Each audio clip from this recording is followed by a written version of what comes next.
નમસ્કાર, આપ જોઈ રહ્યા છો નિર્માણ ન્યૂઝની વિશેષ રજૂઆત અને હું છું આપની સાથે નતાશા। દર્શક મિત્રો, વૈશ્વિક મહામારી એટલે કે પેન્ડેમિક જાહેર કરાયેલો એક વાયરસ કોરોના વાયરસના સંક્રમણમાં હાલ 165 દેશો કરતાં પણ વધારે દેશો આ સંક્રમણમાં સપડાઈ ચૂક્યા છે। ત્યારે ભારતમાં પણ આ વાયરસ દ્વારા પગપેસારો કરવામાં આવ્યો છે।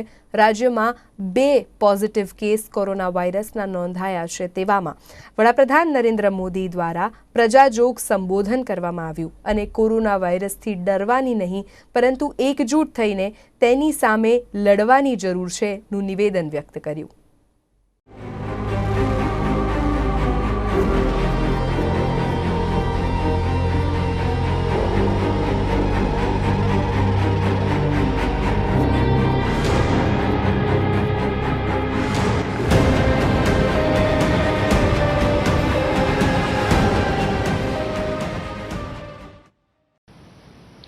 आमतौर पर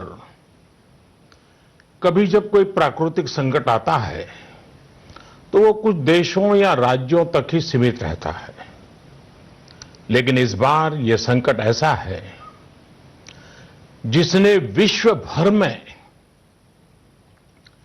पूरी मानव जाति को संकट में डाल दिया है।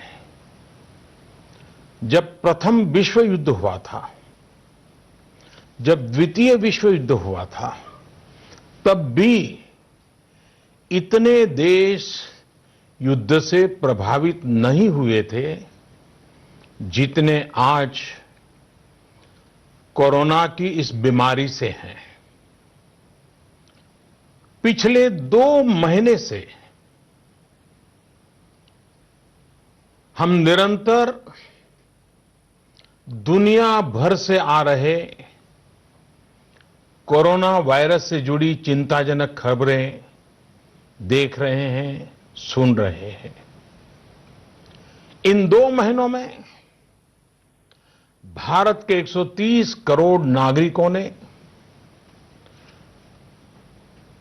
कोरोना जैसी वैश्विक महामारी का डटकर मुकाबला किया है। सभी देशवासियों ने आवश्यक सावधानियां बरतने का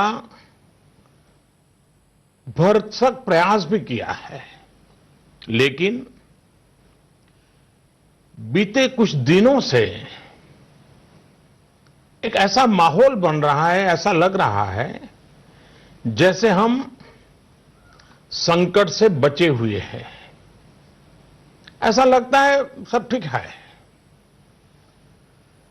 वैश्विक महामारी कोरोना से निश्चिंत हो जाने की ये सोच सही नहीं है। इसलिए प्रत्येक भारतवासी का सजग रहना, सतर्क रहना बहुत आवश्यक है। साथियों, आपसे मैंने जब भी जो भी मांगा है, मुझे कभी भी देशवासियों ने निराश नहीं किया है। ये आपके आशीर्वाद की ताकत है कि हम सब मिल करके अपने निर्धारित लक्ष्यों की तरफ आगे बढ़ रहे हैं। प्रयास सफल भी होते हैं। आज मैं आप सभी देशवासियों से, 130 करोड़ देशवासियों से, आप सबसे कुछ मांगने आया हूं। मुझे आपके आने वाले कुछ सप्ताह चाहिए। आपका आने वाला कुछ समय चाहिए। मेरे प्यारे देशवासियों, अभी तक विज्ञान कोरोना महामारी से बचने के लिए कोई निश्चित उपाय नहीं सुझा सका है और न ही इसकी कोई वैक्सीन बन पाई है। ऐसी स्थिति में हर किसी की चिंता बढ़नी बहुत स्वाभाविक है। दुनिया के जिन देशों में कोरोना का वायरस और उसका प्रभाव ज्यादा देखा जा रहा है, वहां अध्ययन में एक और बात सामने आई है। इन देशों में शुरुआती कुछ दिनों के बाद अचानक बीमारी का जैसे विस्फोट हुआ है। इन देशों में कोरोना से संक्रमित लोगों की संख्या बहुत तेजी से बढ़ी है। भारत सरकार इस स्थिति पर, इस वैश्विक महामारी के फैलावे के इस ट्रैक रिकॉर्ड पर पूरी तरह नजर रखे हुए हैं। हालांकि कुछ देश ऐसे भी हैं जिन्होंने आवश्यक निर्णय भी किए और अपने यहां के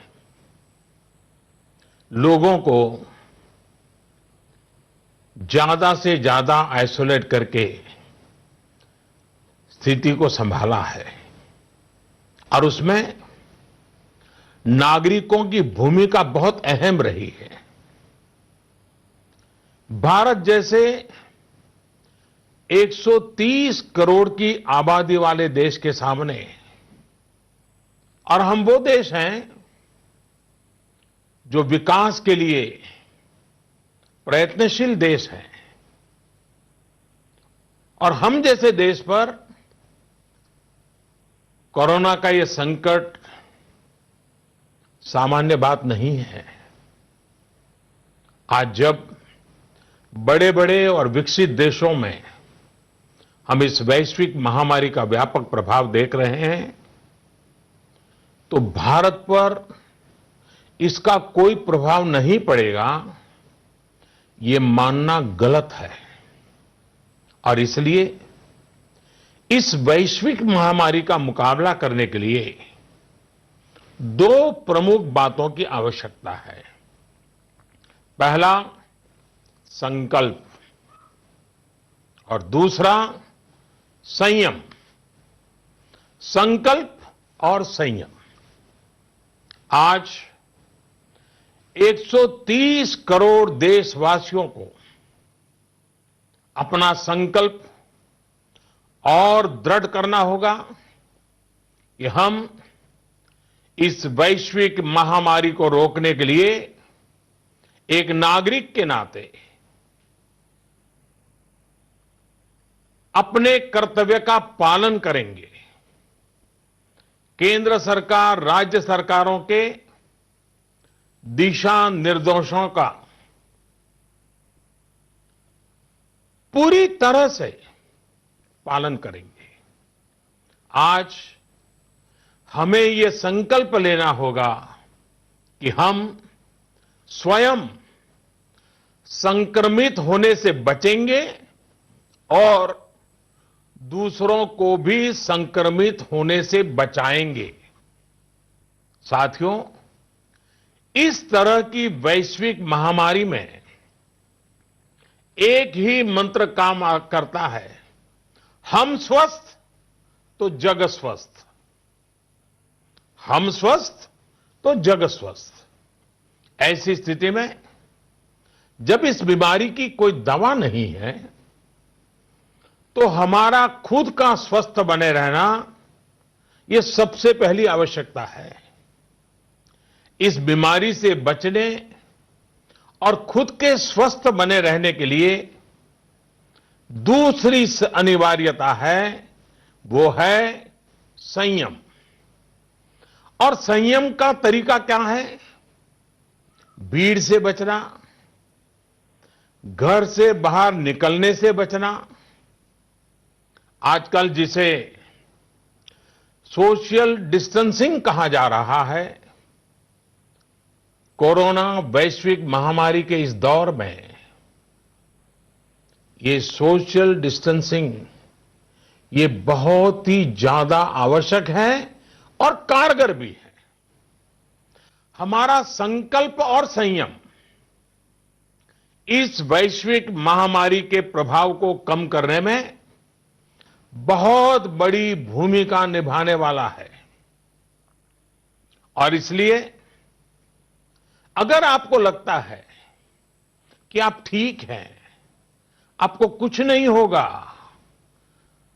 आप ऐसे ही मार्केट में घूमते रहेंगे, सड़कों पर जाते रहेंगे और कोरोना से बचे रहेंगे, मैं समझता हूं ये सोच सही नहीं है। ऐसा करके आप अपने साथ और अपने प्रियजनों को, अपने परिवार के साथ अन्याय करेंगे। इसलिए मेरा सभी देशवासियों से ये आग्रह है कि आने वाले कुछ सप्ताह तक जब बहुत जरूरी हो तभी अपने घर से बाहर निकलें। जितना संभव हो सके आप अपना काम, चाहे बिजनेस से जुड़ा हो, ऑफिस से जुड़ा हो सके तो अपने घर से ही करें। जो सरकारी सेवाओं में हैं, अस्पताल से जुड़े हैं, जनप्रतिनिधि हैं, जो मीडिया कर्मी हैं, इनकी सक्रियता तो आवश्यक है, लेकिन समाज के बाकी सभी लोगों को खुद को बाकी भीड़भाड़ से, बाकी समारोह से आइसोलेट कर लेना चाहिए। मेरा एक और आग्रह है कि हमारे परिवार में जो भी सीनियर सिटीजन्स हो, 60-65 वर्ष की आयु के ऊपर के व्यक्ति हो, वो आने वाले कुछ सप्ताह तक घर से बाहर न निकलें। मैं फिर से आग्रह करता हूं, 60-65 से ऊपर की आयु वाले हमारे सभी परिवार के जन घर से बाहर न निकले। हो सकता है कि वर्तमान पीढ़ी पुरानी कुछ बातों से परिचित नहीं होगी, लेकिन मैं आपको बताना चाहता हूं, मैं जब छोटा था उस समय हम अनुभव करते थे। उस समय जब युद्ध की स्थिति होती थी तो गांव-गांव ब्लैकआउट किया जाता था। शीशे पर भी कागज लगा दिया जाता था, लाइट बंद रखी जाती थी, लोग रात भर चौकी करते थे और युद्ध न हो तो भी साल में 1-2 बार तो वहां के जो नगर पालिकाएं होती थी वो जागरूक होकर के ये ब्लैकआउट का ड्रिल भी करवाती थी। लोगों को आदत बनी रहे इसके लिए प्रयास करती थी। और इसलिए मैं आज प्रत्येक देशवासी से एक और समर्थन मांग रहा हूं। ये है जनता कर्फ्यू। जनता कर्फ्यू यानी जनता के लिए, जनता द्वारा खुद पर लगाया गया कर्फ्यू। इस रविवार यानी 2 दिन के बाद 22 मार्च रविवार को सुबह 7 बजे से रात 9 बजे तक सभी देशवासियों को जनता कर्फ्यू का पालन करना है। इस जनता कर्फ्यू के दरमियान कोई भी नागरिक घरों से बाहर न निकले, न सड़क पे जाए, न मोहल्ले में या सोसाइटी में इकट्ठे हो, अपने घरों में ही रहे। हां, जो आवश्यक सेवाओं से जुड़े हुए हैं उनको तो जाना ही पड़ेगा क्योंकि उनका बहुत बड़ा दायित्व होता है। लेकिन एक नागरिक के नाते न हम जाए और हम देखने के लिए भी न जाएं। साथियों, 22 मार्च को हमारा ये प्रयास हमारे आत्मसंयम, देश हित में कर्तव्य पालन के संकल्प का एक मजबूत प्रतीक होगा। 22 मार्च को जनता कर्फ्यू की सफलता, इसके अनुभव हमें आने वाली चुनौतियों के लिए भी तैयार करेंगे। मैं देश की सभी राज्य सरकारों से भी आग्रह करूंगा कि वो जनता कर्फ्यू का पालन कराने का नेतृत्व करें। हमारे देश में कई संगठन हैं, एनसीसी हैं, एनएसएस हैं, कई युवा संगठन हैं, सिविल सोसाइटी है, खेलकूद के संगठन हैं, कई प्रकार के संगठन हैं, धार्मिक संगठन है, सामाजिक संगठन है, सब कोई। सबसे मैं अनुरोध करूंगा कि अभी से लेकर रविवार तक इस जनता कर्फ्यू का संदेश लोगों तक पहुंचाएं, लोगों को जागरूक करें। आप ये भी कर सकते हैं, हर दिन 10 नए लोगों को फोन करके आप इस वैश्विक महामारी के संबंध में नागरिक को करने वाले काम, जनता कर्फ्यू की बात उनको समझाएं, उनको बताएं। मेरे प्यारे देशवासियों, ये जनता कर्फ्यू एक प्रकार से हमारे लिए, भारत के लिए एक कसौटी की तरह होगा। ये कोरोना जैसी वैश्विक महामारी के खिलाफ लड़ाई के लिए भारत कितना तैयार है, ये देखने और परखने का भी समय है। आपके इन प्रयासों के बीच जनता कर्फ्यू के दिन 22 मार्च को, रविवार को ही, मैं आपसे एक और सहयोग चाहता हूं। साथियों, पिछले 2 महीनों से लाखों लोग अस्पतालों में, एयरपोर्ट पर, दफ्तरों में, शहर की गलियों में दिन रात काम में जुटे हुए हैं।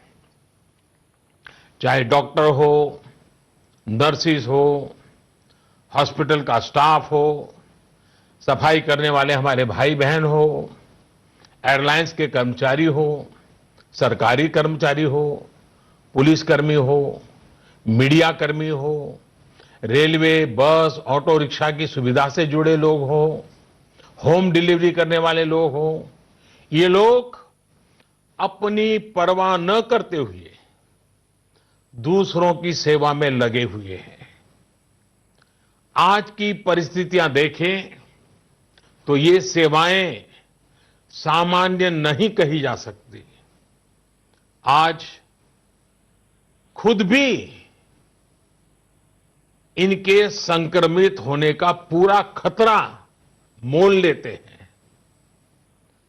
बावजूद इसके ये अपना कर्तव्य भी निभा रहे हैं, हर किसी की सेवा करने का प्रयास कर रहे हैं। ये अपने आप में राष्ट्र रक्षक की तरह कोरोना महामारी और हमारे बीच में एक शक्ति बनकर के खड़े हैं। देश ऐसे सब छोटे बड़े व्यक्तियों का, संगठनों का कृतज्ञ है। मैं चाहता हूं कि 22 मार्च रविवार के दिन हम ऐसे सभी लोगों को धन्यवाद अर्पित करें, और धन्यवाद अर्पित करने का तरीका भी देश के एक एक व्यक्ति को जोड़ सकता है। रविवार को, यानी जनता कर्फ्यू के दिन, शाम को ठीक 5 बजे हम अपने घर के दरवाजे पर खड़े होकर या बालकनी में या खिड़कियों के सामने खड़े होकर 5 मिनट तक रविवार को शाम को 5 बजे 5 मिनट तक ऐसे लोगों का आभार व्यक्त करें। और आभार कैसे व्यक्त करेंगे? ताली बजा करके, थाली बजा करके, घंटी बजा करके हम उनके प्रति अपनी कृतज्ञता व्यक्त करें, उनका हौसला बढ़ाएं, उनको सैल्यूट करें। पूरे देश के स्थानीय प्रशासन से भी मेरा आग्रह है कि 22 मार्च को 5 बजे सायरन की आवाज से इसकी सूचना लोगों तक पहुंचाए। सेवा परमो धर्म के हमारे संस्कारों को मानने वाले ऐसे देशवासियों के लिए हमें पूरी श्रद्धा के साथ अपने भाव व्यक्त करने चाहिए। साथियों, संकट के इस समय में आपको यह भी ध्यान रखना है कि हमारी आवश्यक सेवाओं पर, हमारे हॉस्पिटलों पर दबाव बढ़ना नहीं चाहिए, ताकि हमारी हॉस्पिटल की व्यवस्थाओं को, हमारे डॉक्टरों को, हमारे पैरामेडिकल स्टाफ को इस महामारी के लिए प्राथमिकता देने की सुविधा बने। और इसलिए मेरा सभी देशवासियों से आग्रह यह भी है कि रूटीन चेकअप के लिए अस्पताल जाने की हमारी जो भी आदत रही हो उससे बचना चाहिए, जितना बच सके बचना चाहिए। आपको बहुत जरूरी लग रहा हो तो अपनी जान पहचान वाले डॉक्टर, आपके फैमिली डॉक्टर या अपने रिश्तेदारी में जो डॉक्टर हो उनसे फोन पर ही उनसे आवश्यक सलाह ले ले। अगर आपने इलेक्टिव सर्जरी जो बहुत आवश्यक ना हो, ऐसी सर्जरी उसकी कोई डेट ले रखी है तो मेरा आग्रह है कि इसे भी आगे बढ़वा दें, 1 महीना बाद की तारीख ले दें। साथियों, इस वैश्विक महामारी का अर्थव्यवस्था पर भी व्यापक प्रभाव पड़ रहा है। कोरोना महामारी से उत्पन्न हो रही आर्थिक चुनौतियों को ध्यान में रखते हुए सरकार ने, भारत सरकार के वित्त मंत्री के नेतृत्व में, फाइनेंस मिनिस्टर के नेतृत्व में सरकार ने एक कोविड-19 इकोनॉमिक रिस्पांस टास्क फोर्स, इसके गठन का फैसला लिया है। ये टास्क फोर्स सारे स्टेक होल्डर से नियमित संपर्क में रहते हुए, फीडबैक लेते हुए, हर परिस्थिति का आकलन करते हुए निकट भविष्य में फैसले लेगी। ये टास्क फोर्स ये भी सुनिश्चित करेगी कि आर्थिक मुश्किलों को कम करने के लिए जितने भी कदम उठाए जाएं, उन पर प्रभावी रूप से अमल हो। निश्चित तौर पर ये महामारी ने देश के मध्यम वर्ग, निम्न मध्यम वर्ग और गरीब के आर्थिक हितों को भी गहरी क्षति पहुंचा दी है।